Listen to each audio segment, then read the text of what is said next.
What's going on, y'all? Thank you for checking in with Callie. Please like, subscribe if you haven't.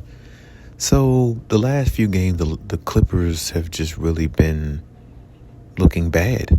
Defensively, they didn't look right. They didn't look like they've been gelling. And now you got your superstar sounding off saying that the second unit needs to play better.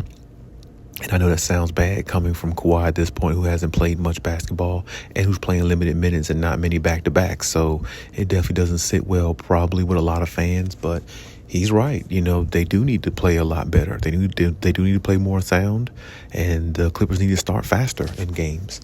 And they really need to rely on their defense a lot more. And hearing Ty Lue, speak on it as well, saying that, they have to pick up their defense better, and they've been playing horrible the last 3 games. And, it's not really just the Lakers game, even though everybody's going to make something out of the Lakers game because that's a hometown rival, and everybody wants to anoint the Lakers anytime they can, since the Lakers really been kind of up and down this season for the most part.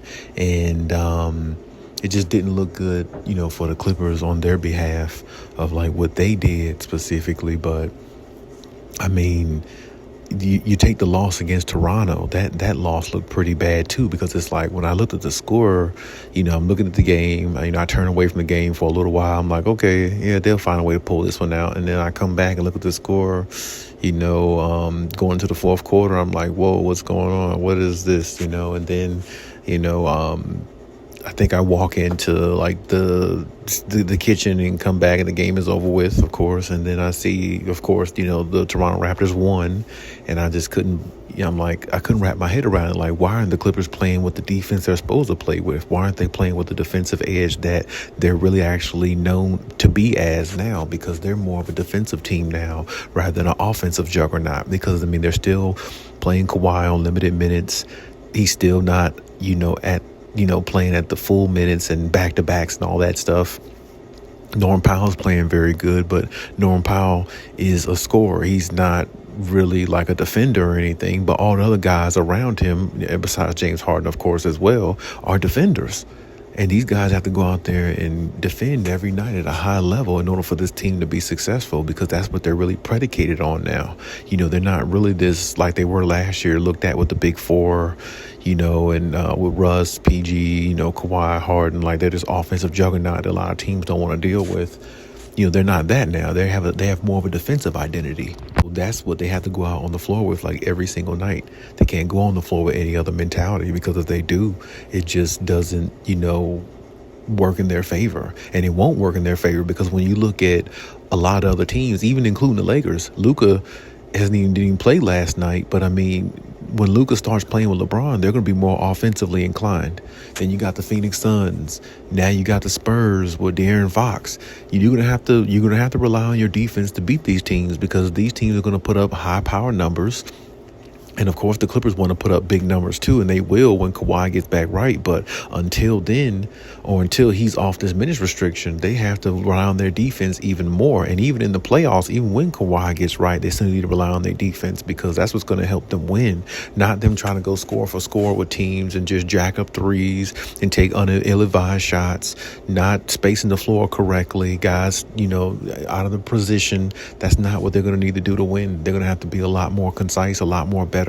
And on the defensive end, since they got so many defensive guys, especially on the perimeter, that's all they need to focus on. Because if they can stop the other team more than the other team is scoring, well, it's not going to matter how many points the Clippers put up, in figuratively speaking, because they're going to be so defensively inclined. If they play that way with that mentality, they're not going to have much to worry about offensively, because when Kawhi gets back to how he is, and you mix that with Norm Powell along with James Harden, I mean, they got a hell of a trio right there who can really put up big numbers every single night on you, and you wouldn't even know where it's coming from offensively. So, I mean, they have the clientele to do big things. They just need to rely more on their defense, because that's what's going to get them over the hump, because they're not going to go against all these teams and just go score for score, because it's just not going to work that way every single night. It's not supposed to work that way every single night. So, I mean, I'm going to need the Clippers to get more of an edge and more of like an identity, what I'm saying, of who they are every single night, and that's what they live on. And I know things have probably changed a little bit since Kawhi's come back, but you got to stick to how they were before Kawhi was there.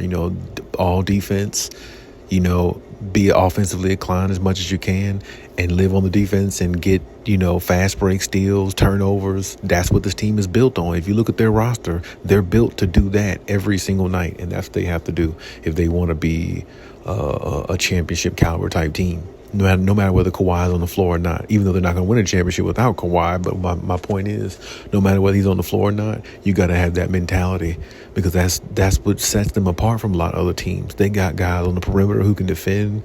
They got guys interior that can defend. They got length everywhere, and they got a couple guys who can really score the basket. And they got still got Nico Batum. He's a shooter out there. You got a shooter out there. Now you got Patty Mills.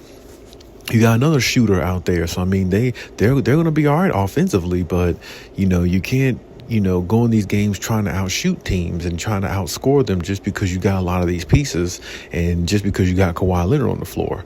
That's not what the mentality they need. And I think that's the reason why Ty Lue hasn't been happy with their efforts and everything so far. These last 3 games, and the Lakers game really said it all. And hopefully they just, hopefully this is a wake up call for them. They rebound from it a lot better than what they've been playing like lately. And, hopefully they take it into the next game and keep going forward and keep trying to build. Because, honestly, it's like, it's not but so many games left in the season, and then you don't want to fall in that playing tournament position. You're already like at the 6th seed, somewhere in there. That's not a good look. And you definitely want to, put your best foot forward so you can have a solidified playoff spot so you can rest your guys too, because you don't want guys going into the playing tournament unrested. You got to fight your way out of that, then get into the playoffs and try to, go to that uphill climb, trying to get all the way to the finals, which is a very, very tough road, especially on Kawhi Leonard's knees, who have not been the most healthiest the last few years. So, you got to try to make it easy on yourself and do what you do best. And that's just going to help you win.